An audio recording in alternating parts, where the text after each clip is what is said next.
acompáñeme a leer, leámoslo a una sola voz, de los 4 versos de este pasaje, Mateo capítulo 9, el verso 35.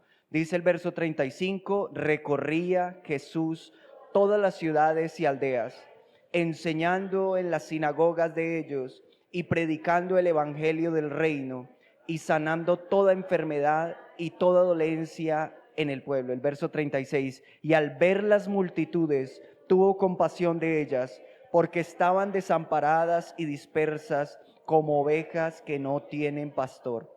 Entonces dijo a sus discípulos, a la verdad la mies es mucha, mas los obreros pocos. Rogad pues al Señor de la mies que envíe obreros a su mies. Yo quisiera esta mañana compartir una reflexión con ustedes titulada El papel del obrero en las misiones y el evangelismo, según Mateo, este pasaje que leímos, capítulo 9, verso del 35 al 38. Y a manera de anécdota quisiera leerles esto que encontré, que voy a leerlo textualmente, había una vez un pequeño pueblo en las montañas donde la gente vivía de la agricultura. Un anciano llamado Elías era conocido por su amor por las plantas y su habilidad para cultivar frutas y verduras. Todos los días Elías se levantaba temprano, tomaba su azada y se dirigía al campo mientras su nieto Daniel se quedaba durmiendo en casa. En ocasiones se sentaba a mirarlo trabajar. No es este Daniel que tenemos acá en la iglesia, es otro Daniel. Un día, mientras caminaba por los campos, Elías notó que las plantas de maíz estaban creciendo fuertes y saludables, pero también vio que había muchas áreas vacías en el campo, sin semillas plantadas, y encontró la oportunidad para acercarse a su nieto Daniel, que estaba jugando cerca. Daniel, dijo Elías, ¿ves todas esas áreas sin sembrar? La cosecha podría ser aún más abundante si tuviéramos más obreros para plantar las semillas. Daniel miró a su abuelo con curiosidad.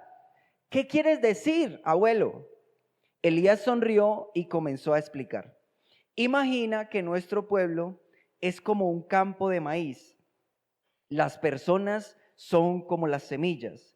Algunas están listas para crecer y dar fruto, pero otras están perdidas y necesitan orientación.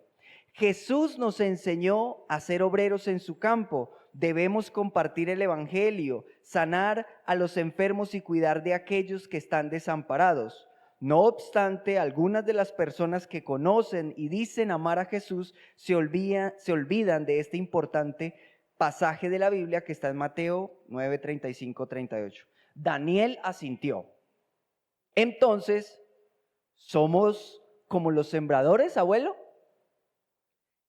Y yo, que me la paso durmiendo o sentado jugando, ¿podría ser un sembrador de esperanza que oriente a las personas al camino de Jesús para orar por los enfermos y cuidar de aquellos que están desamparados?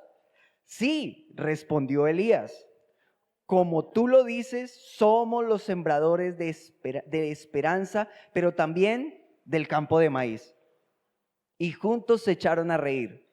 Pero también necesitamos más obreros, así como rogamos al Señor de la mies que envíe más trabajadores al campo. Debemos orar para que más personas se unan a esta importante tarea. Desde ese día, Daniel se convirtió en un pequeño sembrador de esperanza. Ayudó a su abuelo a plantar semillas de amor, compasión y fe en el corazón de las personas. Y juntos esperaron con alegría la abundante cosecha que vendría. Yo no sé si usted ha tenido la oportunidad de sembrar una planta. Seguro muchos de aquí sí lo han hecho, pero otras personas, bueno, seguramente los que crecieron en la ciudad no han tenido la oportunidad de sembrar un frijol o un maíz o varios y ver cómo va creciendo la semilla, brota y poco a poco se va convirtiendo en una planta que al final da unos frutos. Y ver que las plantas dan frutos es una experiencia muy linda, porque es saber de que usted y yo no podemos hacer nada para que esa planta crezca, pero Dios, que manda la lluvia temprana y la tardía, que hace que la tierra produzca su fruto, finalmente da una cosecha de la que el trabajador se beneficia y recibe el sustento, y hay frijoles y hay arepas y hay un montón de productos, pero al final Dios envía la bendición. Y también hay un trabajo espiritual que hacer. Por eso esta mañana yo quisiera presentarle a Jesús nuestro Dios, como un modelo de obrero, y que estudiáramos algunos apartes de este pasaje, y bueno, con la intención de que todos podamos reflexionar. A veces se ve distante el trabajo, porque usted en el informe misionero vio que este trabajo que se presenta se hace fuera de Colombia. Y usted dice, bueno, no, yo ofrendo, pero pues de todas maneras ese es el trabajo que hay que hacer en otro país, por allá afuera, y pues yo no creo que Dios me vaya a enviar. Eso es lo que usted y yo pensamos, aunque puede ser que Dios piensa otra cosa. Pero ese trabajo está más cerca de usted y de mí de lo que parece. Así que comencemos diciendo que el pasaje dice que recorría Jesús las ciudades y aldeas enseñando en las sinagogas. Y entonces, ¿qué podemos decir?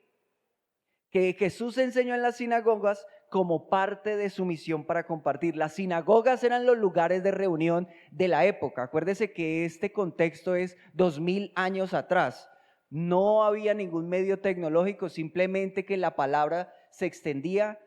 O bueno, Jesucristo comenzó a extender el evangelio visitando las sinagogas, esos lugares de reunión. Si estuviera hoy en el 2024, estaría visitando las iglesias en Colombia, que predican el nombre de Jesucristo. Ahora, su impacto sabemos que fue profundo, y su enseñanza sabemos que dejó una huella duradera en el tiempo. Se partió la historia. La historia entonces ahora habla antes de Cristo y después de Cristo. Ningún otro líder espiritual ha logrado eso, pero es que este líder espiritual no es cualquier líder, es Dios manifestado en carne. Ahora, Jesús enseñó en varias sinagogas en su ministerio. Según el libro de Lucas, lo que podemos encontrar es que recorrió toda Galilea, es decir, una región que es la parte norte de Israel. Yo no sé si usted recuerda cuando el hermano Enrique nos compartió el mapa de Israel. A la parte de arriba está Galilea y a la parte de abajo está Judea.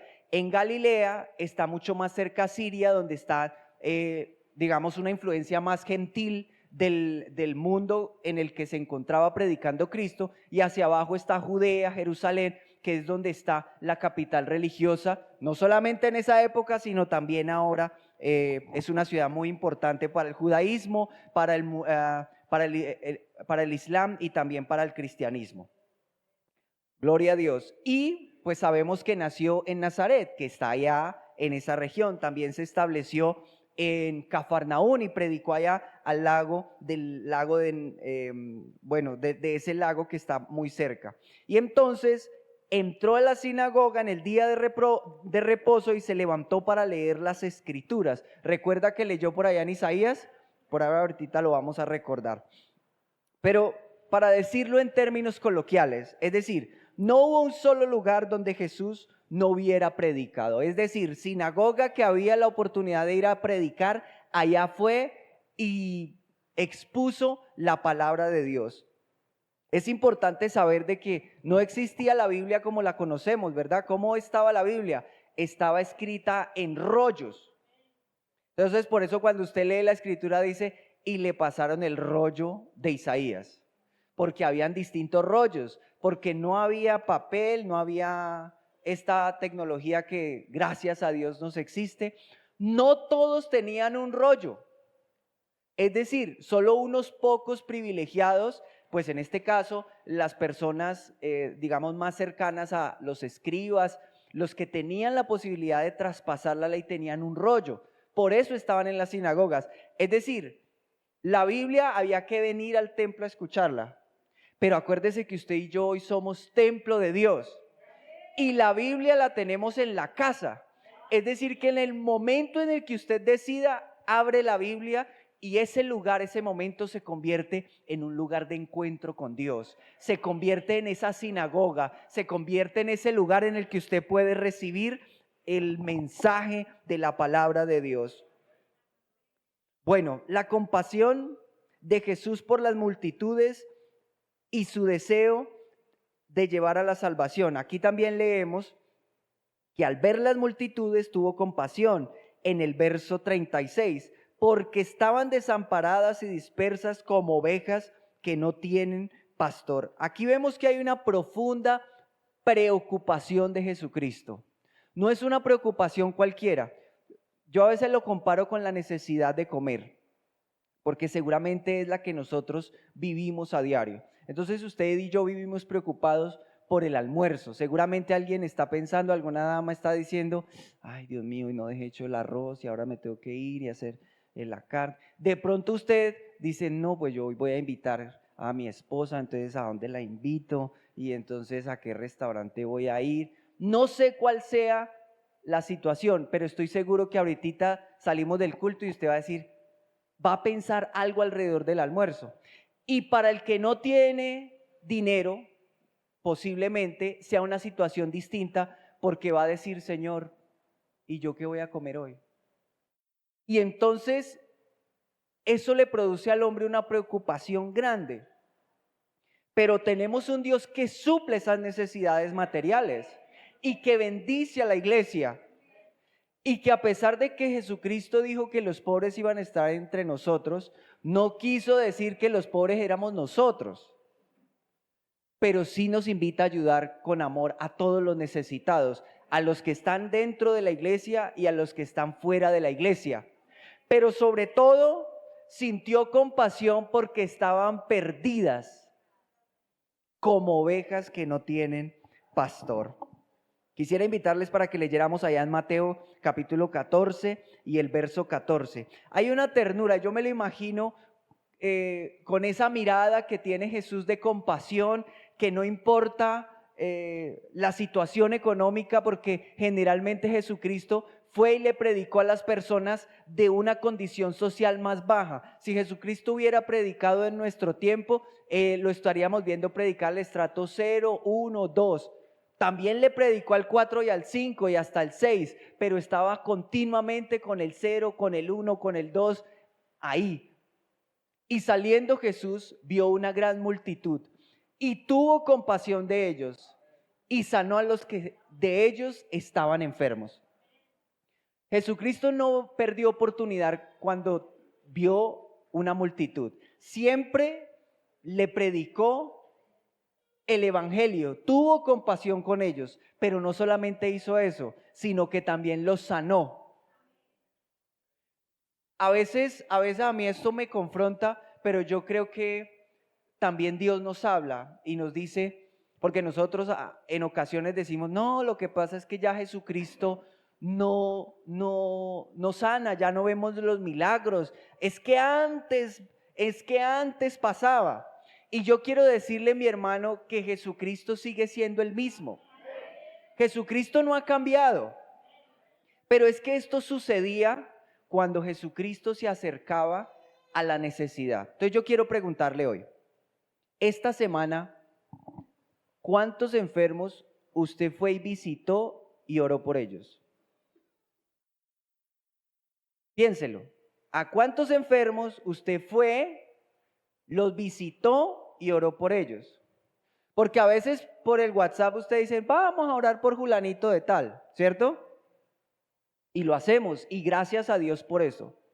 Pero este modelo de Jesucristo no es un modelo virtual. Yo no quiero decir que lo virtual sea malo, es más, debemos aprovechar la virtualidad. Gracias a Dios porque las tenemos. Debemos aprovechar los aviones, debemos aprovechar los transportes. Pero esto de ir es que voy a donde está el enfermo. Hablo con el enfermo porque él tiene una necesidad física, pero también tiene una necesidad espiritual. Pero después de eso, oro. Yo no sé si a veces nos falta fe, posiblemente sí. Jesucristo no hizo más milagros en Nazaret, no porque no fuera Dios, sino porque había incredulidad en ellos. Pero creemos esto de que Jesucristo, el hermano leyó el pasaje, que sobre los enfermos pondrá las manos y ¿qué? ¿Quién sana? ¿Usted o yo? ¿Qué es lo que tenemos que hacer nosotros? Orar y poner las manos. Hermano, no pierda la oportunidad cuando la tenga. Si usted va a visitar a un enfermo y va a orar por el enfermo, colóquele las manos. Si Jesucristo lo sana, gloria a Dios. Si Jesucristo no lo sana, gloria a Dios. Porque ¿quién es el que sana?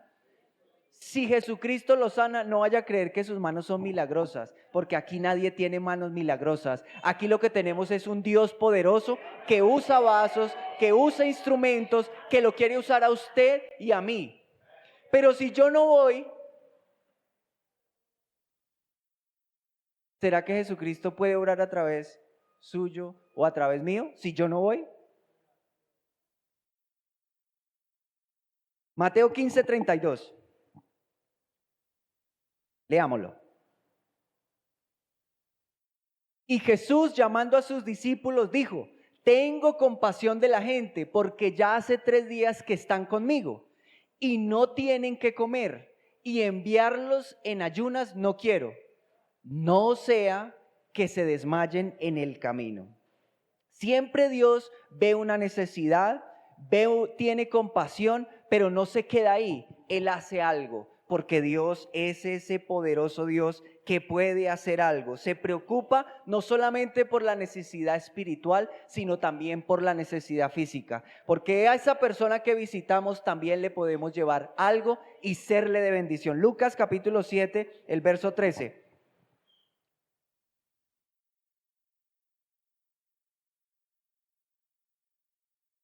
Lucas capítulo 7, el verso 13. Y cuando el Señor la vio, está hablando de una viuda, se compadeció de ella y le dijo: no llores. El verso siguiente.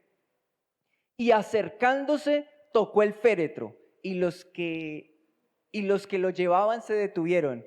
Y Jesús dijo: joven, a ti te digo, levántate. El verso siguiente. Entonces se incorporó el que había muerto y comenzó a hablar y lo dio a su madre. Para mostrar también que Jesucristo extiende su compasión a los que están pasando por momentos dolorosos, a los que están pasando por ese momento de aflicción por la pérdida de un ser querido. Mateo 20:34.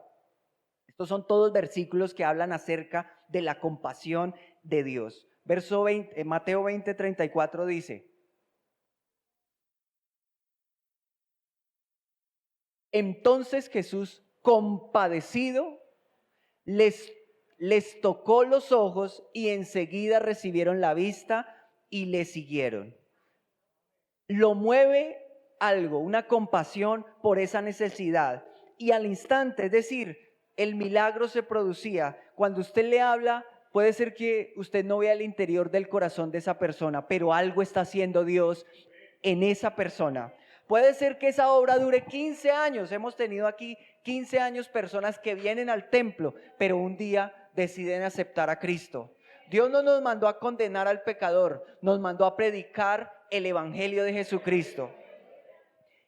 En resumen, la compasión de Jesús es un reflejo de ese amor por las almas, de ese amor inagotable por la humanidad. Y sabe, nos llama a seguir ese ejemplo, pero nos dio ejemplo. No nos manda a ser sin darnos ejemplo, nos dio ejemplo y nos mandó a compartir este mensaje de esperanza y de salvación. Hay otro tema que toca este pasaje y es la necesidad de obreros en la mies. Y entonces dice que Jesús observaba la multitud y siente compasión por ellos, pero también en el verso 36, bueno, nos habla de la compasión y nos dice que estaban desamparadas como ovejas que no tienen pastor. Es decir, ahí comienza a introducir la necesidad de que se requiere un guía, que se necesita alguien que las cuide, porque estaban dispersas y sin dirección, están confundidas y cansadas. Ese es el mundo que usted ve allá afuera.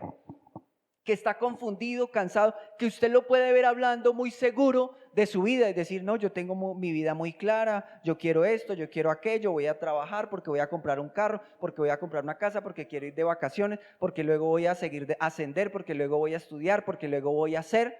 Pero en algún momento ese plan se desbarata porque es un plan que no contiene a Dios en su esencia. Y cuando las cosas se hacen fuera de la voluntad de Dios, no queriendo decir que lo anterior sea fuera de la voluntad de Dios, sino cuando usted no coloca primero a Dios, pues esas cosas pueden verse frustradas por muchas razones, porque hay muchas variables que usted y yo no controlamos. Usted y yo salimos a la calle y no sabemos a qué hora pasa la buseta. A veces se demora, o a veces vamos a transportarnos y hay un tráfico tremendo y no podemos llegar a tiempo a algún lado. Variables que usted y yo no controlamos, pero hay variables que no hay ninguna variable incontrolable para Dios. Por eso cuando usted coloca ese proyecto en las manos de Dios, pues ese proyecto tiene futuro. No porque usted y yo seamos inteligentes, sino porque Dios es el Dios que puede guiarnos en ese plan. Gloria al nombre de Jesús. Entonces yo me imagino que Jesús le pasa estas preguntas por la cabeza. ¿Por qué nadie ayuda a estas personas? ¿Por qué tanta indiferencia ante la necesidad de los demás? Y sabe, muchas de las acciones que ejecuta Jesús no tienen que ver con milagros, más bien tienen que ver con tareas comunes, como repartir comida, ropa, medicinas. Usted ha escuchado a los hermanos de obra social, ¿verdad?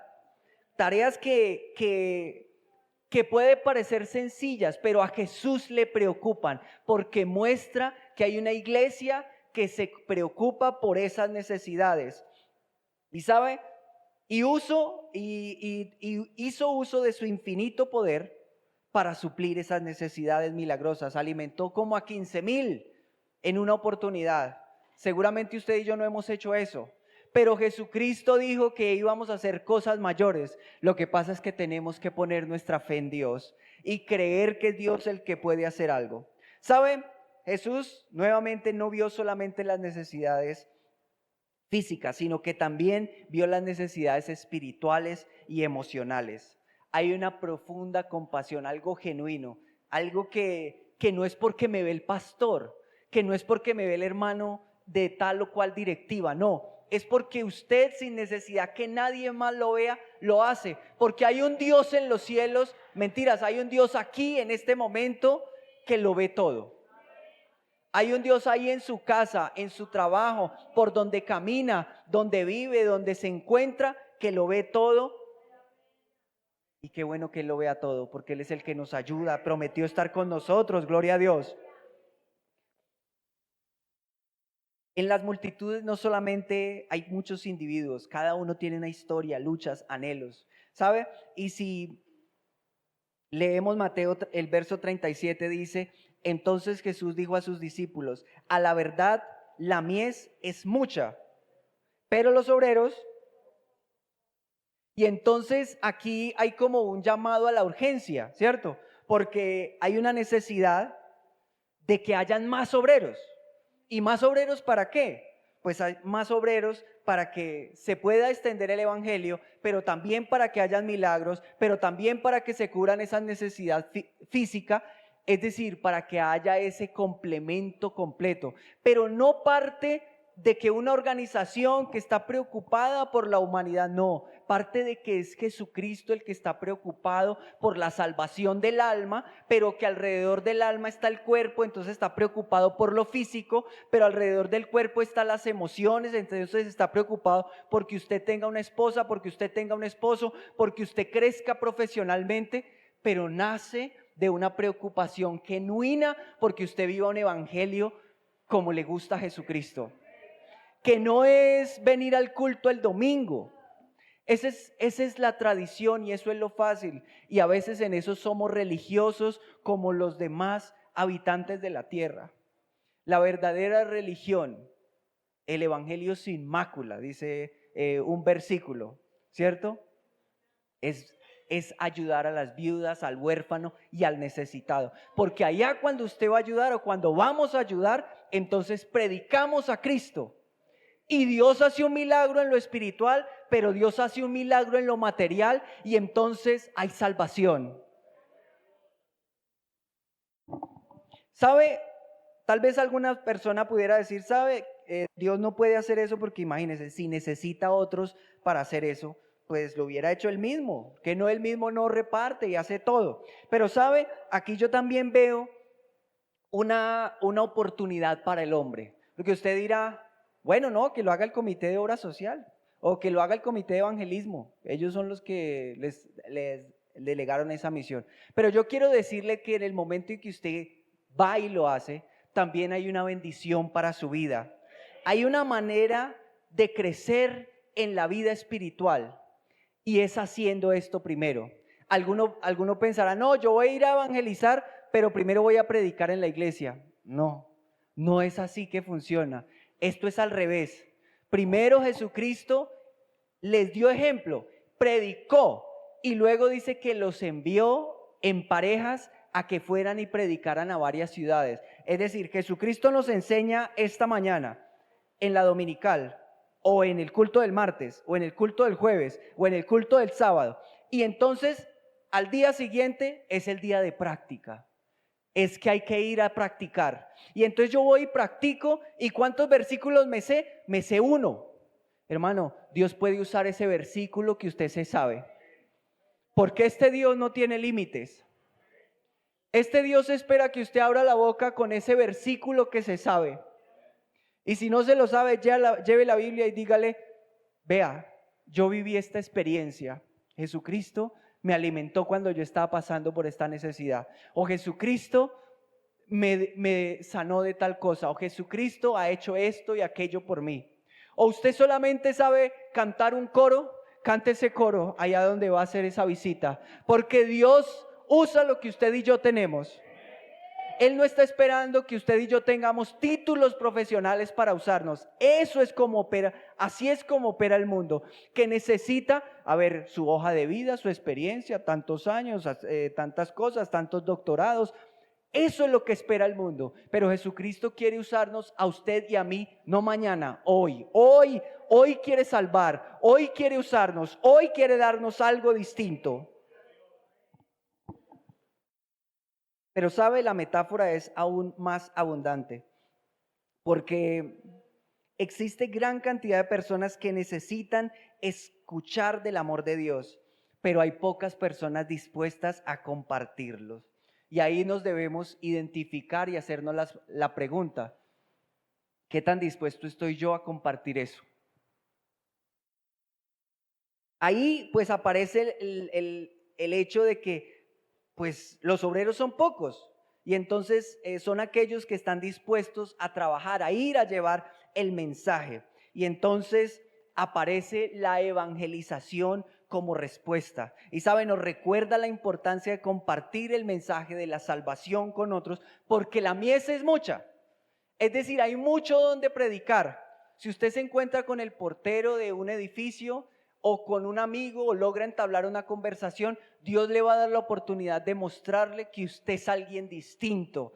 Dios le va a dar la oportunidad de mostrarle que hay algo distinto. Cuando usted conversa con esa persona a la que es más allegada, con la que entabla una relación, usted va a poder comenzar a predicar del amor de Dios por la manera en la que usted se comporta, por la manera en la que usted vive, por la manera en la que usted habla. Pero sabe, implica estar dispuestos a trabajar en la obra de Dios, a compartir el evangelio, a ayudar. Así que Jesús esta mañana nos desafía a reflexionar sobre nuestra disposición y compromiso en la obra. Es lo que hace Jesús todo el tiempo. Nos redarguye, nos invita. No espere, hermano joven o hermano adulto con todas sus fuerzas, a que llegue la edad adulta para compartir el evangelio, porque en esa edad va a ser más difícil. Aquí usted puede ver grandes hermanos. Yo los voy a citar hoy con nombre, porque aquí tengo a la hermana Aurora, tengo al hermano Jalil, está la hermana Isabel, está la hermana Doralicia. Hay muchos hermanos que poco a poco han ido envejeciendo, pero se han agotado predicando el evangelio. Y ahora necesitamos un relevo generacional. ¿Qué significa eso? Que ellos tienen que pasarnos la posta, eso es lo que usan en las carreras en el atletismo, una bandera para seguir predicando el evangelio. ¿Sabe lo más asombroso? Que si usted sale un día con el hermano Jalil, hágalo. Y se va a dar cuenta que le predica a todo el que se encuentra. Pero usted y a mí a veces nos da miedo hablarle a las personas, aún a las que conocemos y a las que parece que son más cercanas. Y nos da pena decirle, oiga, ¿usted sí sabe que Jesucristo lo ama? Oiga, ¿usted sí lee la Biblia? De casualidad, ¿usted se ha encontrado con este pasaje en la Biblia? Pero ¿sabe? Aquí está Dios que nos puede dar la valentía. El apóstol Pablo dice, oren por mí para que Dios me dé denuedo. Y denuedo es eso, valentía. Abrir nuestros labios. Se requiere valentía, pero la valentía la da Dios. A veces solamente se requiere disposición. Ahorita voy a hablar de eso, si me alcanza el tiempo. Al igual que Daniel en la anécdota inicial, necesitamos de dejar de dormir o jugar. Está bien dormir y hay tiempo para todo, pero hay que mirar al campo y salir a sembrar.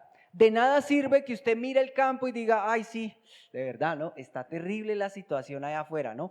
Uy, ojalá alguien hiciera algo. No, no, no, ese llamado es para usted y para mí. Identifíquese con ese llamado, identifiquémonos con ese llamado.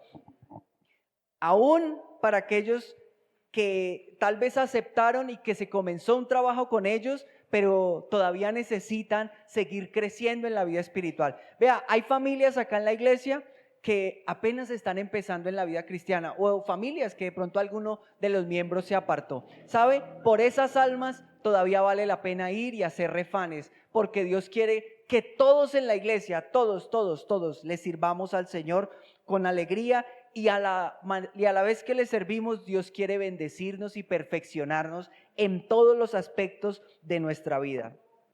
Por eso quisiera abordar algunas características del obrero misionero. Y las características las hemos leído: compasión por las personas necesitadas de salvación, compromiso con la predicación del evangelio y el discipulado, es decir, hagamos discípulos. Vea, yo salí mucho tiempo con la hermana Aurora y aprendí mucho de la hermana Aurora, y posiblemente lo que estoy diciendo hoy es lo que ella me enseñó.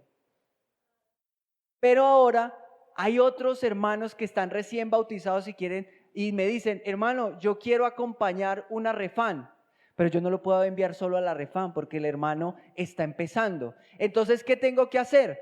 Hermano, espéreme que voy a conseguirle un líder para que usted vaya con ese líder y aprenda al lado de ese líder.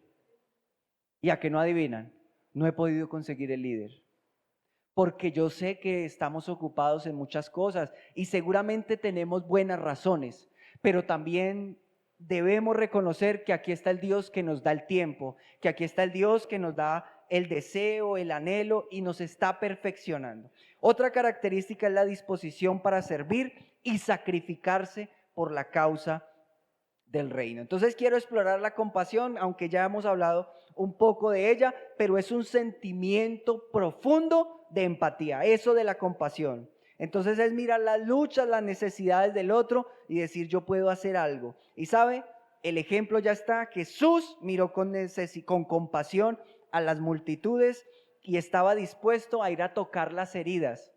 Tal vez usted dice, no, pero de pronto me enfermo, no, pero de pronto, no se preocupe, usted va con Dios, así que Dios va a guardar su vida.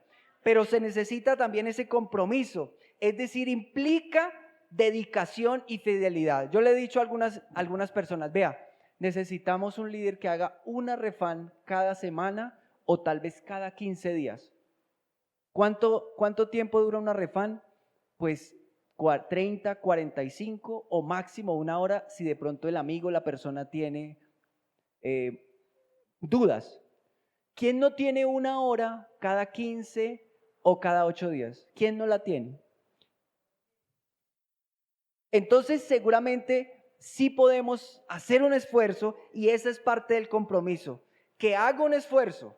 Llevamos tantos años en el evangelio, a veces testificamos, no, yo llevo tantos años en el evangelio, pero nos da miedo hacer una refán. Yo le digo, no le dé miedo, porque el hermano Enrique decía, ¿cómo era? No tenga miedo que yo estoy temblando. No tenga miedo que Jesucristo es el que va con nosotros. Esta iglesia no se puede olvidar que es Jesucristo el que va con nosotros.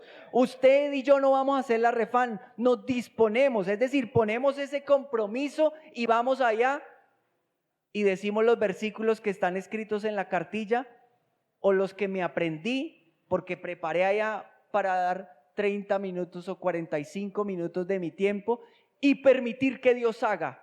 Usted no tiene que convencer a nadie porque el que convence es Dios. Lo que usted y yo tenemos que hacer es abrir nuestros labios. Y frente al compromiso, pues implica una dedicación y fidelidad. ¿Sabe?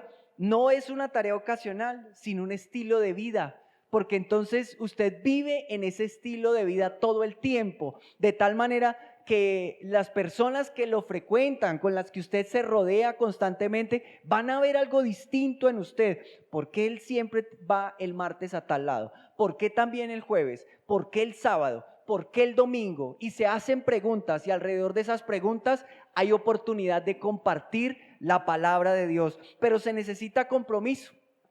¿Qué significa? Que a veces algunos hermanos me dicen, hermano, yo de pronto, usted avíseme y yo voy y hago esa refán. Avíseme y yo voy y la hago. Y yo le digo, bueno, yo voy a conseguir entonces un líder porque pues se necesita un compromiso con esa persona que voy a ir a visitar y decirle, voy a ir tal día, tal hora si usted me recibe. Pero de pronto yo le llamo al hermano y le digo, hermano, es para el viernes a las 7. Ay, no, ese día no puedo, hermano, estoy comprometido. Porque no dependemos no depende de mi horario, depende del horario de quién. Del que me va a recibir, ¿cierto? Y si él me recibe el jueves a las 10 de la mañana, pues yo tengo que buscar a alguien que pueda el jueves a las 10 de la mañana. Entonces se necesita alguien que compromete y diga, no, hermano, yo hablo con esa persona, me pongo de acuerdo con esa persona y voy y hago el trabajo. Pero no es un compromiso con el hermano Ricardo, con el pastor de la iglesia, con la iglesia pentecostal, porque ninguno puede pagar este trabajo. ¿Quién paga este trabajo? El Señor Jesucristo. Y Él paga bien. Si usted cree que su empresa es muy buena empresa y da muy buenas prestaciones sociales, yo le invito a que se deje, experimente la bendición de Dios. Bueno, de la disposición, pues vea, en la disposición es la actitud de estar listo y dispuesto para hacer ese trabajo. Hay ideales, ¿cierto? Que se dedique tiempo completo y por eso es que la iglesia pentecostal envía personas, se dedican tiempo completo. Por eso es que hay pastores que se dedican tiempo completo, pero usted y yo no tenemos tiempo completo, pero de todas maneras sí nos podemos esforzar y estar disponibles. Cuando el hermano, es que tenemos que hacer un aceite. Ah, no, hermano, yo no puedo. Hermano, es que tenemos que ir a predicar. No, hermano, a mí me da miedo. Hermano, entonces para que nos ayude a colectar la ofrenda. Ay, no, hermano, ese día no voy a ir al culto. Pero en la casa, o mejor ahorita que estábamos cantando aquí muy lindo, decimos, ¿cómo es que dice la canción? Heme aquí, yo iré, Señor. Oiga, y nos conectamos y sale tan lindo, pero cuando nos dice, hermano, ¿será que usted me puede ayudar con la portería? A veces me da pena con el hermano Gustavo porque me dice eso. Tengo que decirle, no, hermano, estoy ocupado, estoy en otra cosa. Qué bueno que se ha ocupado en las cosas de Dios, pero no porque le estemos sacando el cuerpo a las cosas de Dios, porque hay muchas cosas que hacer en la obra de Dios. Una de ellas es predicar acá en el altar. Si usted lo anhela, Dios le puede dar eso. Pero si usted anhela hacer otra cosa, Dios también quiere obrar, porque en la viña del Señor no todos somos manos, no todos somos ojos, no todos somos pies, pero el cuerpo es uno solo. Y la cabeza, ¿quién es la cabeza? Cristo, gloria al Señor. ¿Sabe? Hay un llamado al trabajo misionero. Entonces Jesús envió a sus discípulos con una doble misión: predicar el evangelio y sanar en los enfermos. ¿Sí fue lo que leímos? Eso fue lo que leímos, ¿cierto? Entonces sabemos que están intrínsecamente o estrechamente conectados. Usted predica el evangelio, Jesucristo hace milagros. Usted predica el evangelio, eso toca lo espiritual, pero toca lo físico, toca con la persona. Y el evangelio, pues es la base de la fe cristiana. Eso es lo que realmente podría cambiar la sociedad. No son las reformas constitucionales, no son ningún tipo de gobernante podrá cambiar la situación actual de ningún país. El que puede cambiar algo se llama Jesucristo. El que puede hacer algo por la humanidad es Jesucristo. Las guerras tienen solución en Cristo. Las diferencias con el vecino tienen solución con Cristo. Las diferencias allá en el trabajo tienen solución con Cristo. Todo tiene una solución en Cristo. Gloria a Dios. Ahora, quisiera decirles, porque ya se me fue el tiempo, y hablar un poquito de cómo podemos ser obreros efectivos en la mies el día de hoy. Ya sabemos cómo trabajó Jesucristo allá en ese contexto donde Roma estaba ocupando Israel. Pero ¿sabe?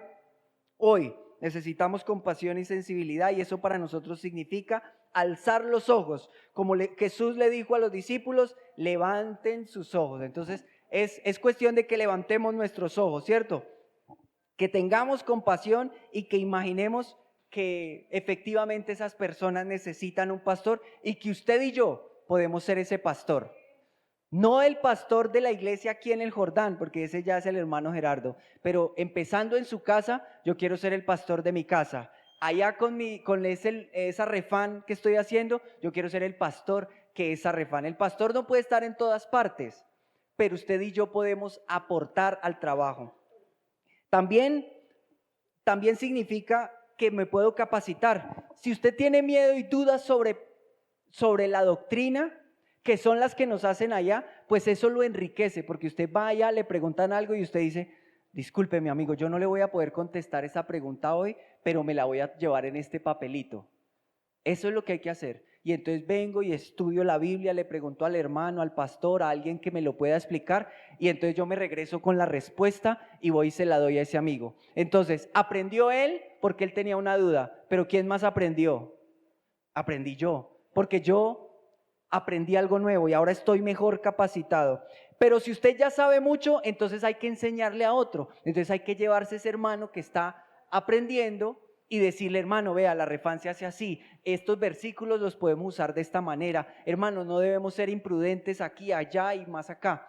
Es decir, o me formo o ayudo a formar a otros. Pero si de todas maneras no quiero hacer eso, ninguna de las dos, yo quiero invitarle, hermano, a que usted no sea obstáculo ni tropiezo para nadie. Si usted no puede acercarse a alguien para decirle que Jesús lo ama, por favor, absténgase de decirle que se va a ir al infierno y que es un pecador que se va a condenar. Vea, a nadie le gusta que le digan eso. Y eso lo que hace es crear una barrera. Porque esa persona nunca más va a querer hablar con usted. Y va a decir, no, allá fui a la iglesia y me trataron mal. Y lo dicen con... Entonces yo quiero decirle, hermano, si usted no quiere mostrar la compasión, la sensibilidad y el amor de Jesucristo, al menos no se ponga en el camino. Hágase a un lado, cierre sus labios y dígale a Dios y ore por esa cosa que a usted le parece que está mal. Porque hay cosas que nos parece que están mal. ¿Y por qué nadie hace? ¿Y por qué el hermano dice? ¿Y por qué no se hace? Y mejor hubieran puesto las banderas de otro lado. Y mire, ¿y por qué no dirige tal que nunca lo pone? Hermano, cuando sea eso lo que va a salir de sus labios, yo le invito a que usted lo retenga dentro de usted. Y lleve eso, lo traiga aquí al altar y se lo presente a Cristo. Porque Dios quiere enseñarnos algo. ¿Sabe? Algún versículo dice que si uno hace caer a uno de estos pequeños, ¿sabe qué es lo que hay que hacer? ¿O qué es lo que dice? ¿O cómo lo compara el Señor? Mejor le fuera que se atara una piedra de molino en el cuello, pesan como 1 tonelada, y se echara en el mar. Es una manera gráfica de decir, yo se las voy a cobrar. Así que si usted y yo no nos vamos a poner a ayudar, tampoco se pongan a jalar para el otro lado. Porque el que no hace la obra con Jesucristo, entonces lo que hace es jala para el otro lado. Y a veces nos hemos dejado usar para criticar al que viene aquí y decirle: ¿usted por qué se viste así? ¿Usted por qué habla así? ¿Usted por qué ya lleva tanto tiempo en el evangelio y todavía en la misma cosa? No, esa no es la compasión de Cristo. Yo quiero decirle que la compasión de Cristo es que si mi hermano está ahí y yo creo que él debe crecer, pues me acerco con amor y le digo qué necesita o me ofrezco para ayudarle. Pero no para abrir mi boca y condenarlo y decirle que tantos años y mire, usted no hace nada, siempre en la silla. No, guárdese esas palabras. Si usted se cree muy santo, hermano, no lo publique.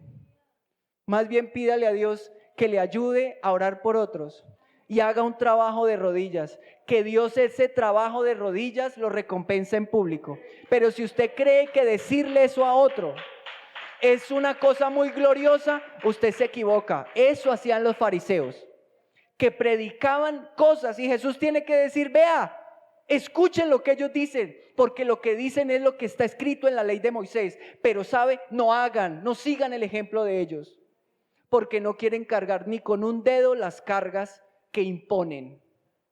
Entonces, si usted no abre sus labios para decir cosa buena, entonces ciérrelos y pídale a Dios ayuda y consulte eso en lo secreto. Cuando usted ve a un hermano que no le parece cómo está haciendo, ore por él. Pídale a Dios que le ayude, que le dé sabiduría. Y eso implica la oración y la dependencia. Hoy también tenemos que orar, porque el Señor nos dice: ¿cuál es la solución para que haya más obreros? Rogad. ¿A quién? Yo tengo que decirles que tenemos que rogar. No es poner quejas, aunque yo a veces las doy. Tenemos mucho que mejorar, pero la Biblia dice: rogad. ¿A quién? Que envíe obreros a su mies. Y es como una rogativa también, porque cuando yo oro y le digo eso, tal vez el Señor tiene que tratar conmigo y decir: hijo, pero es que es a ti al que quiero enviar, no es a otro. Es que soy yo, porque cuando oro y comienzo a sentir la presencia de Dios, usted se va a dar cuenta que Dios le dice: es que es con usted, es que es con usted que yo quiero hacer el trabajo.